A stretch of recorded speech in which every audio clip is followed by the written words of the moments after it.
नमस्कार, हमारा भारत में फिर से एक बार आपका स्वागत है। चिराग पासवान की पार्टी का विलय लगभग तय। एलजेपी अध्यक्ष चिराग पासवान केंद्र में बनेंगे मंत्री। आपको बताते चले कि आज लोजपा अपना स्थापना दिवस मना रही है। लोजपा 23 साल पुरानी पार्टी हो गई है। लोक जनशक्ति के राष्ट्रीय अध्यक्ष एवं जमुई सांसद चिराग पासवान ने घोषणा करते हुए बताया कि 2000 में मेरे पिता ने रामविलास पासवान ने पार्टी की स्थापना की। उन्होंने बोला कि मैं अपने पिता के सपने को साकार करूंगा।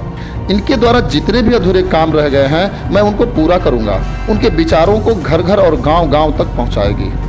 हम अपने नेता के सपनों को बिहार बनाने का संकल्प लेते हैं। चिराग पासवान ने आरोप लगाया कि उनके नेता रामविलास पासवान के निधन के बाद कई लोगों ने उनके पार्टी को खंडन करने की योजना बनाई, जिससे रामविलास पासवान के सपने अधूरे रह गए।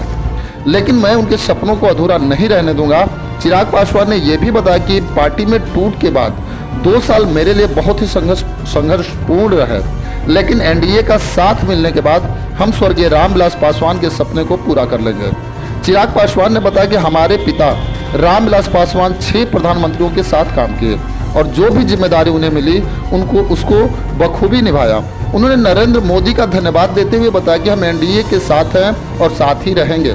चिराग पासवान ने कहा कि आने वाले लोकसभा चुनाव या बिहार में होने वाले मध्यावधि चुनाव हमारी पार्टी एनडीए के साथ मिलकर लड़ेगी।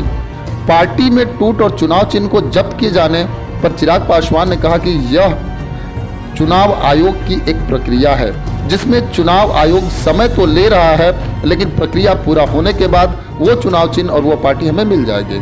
चुनाव आयोग ने इस टेम्पररी फ्रीज किया है। उन्होंने नीतीश कुमार पे हमला बोलते हुए कहा कि अगर बिहार में वो काम किए होते तो आज बिहार में उनकी इतनी दुर्दशा नहीं होती और बिहार में तीसरे नंबर की पार्टी नहीं बने होते।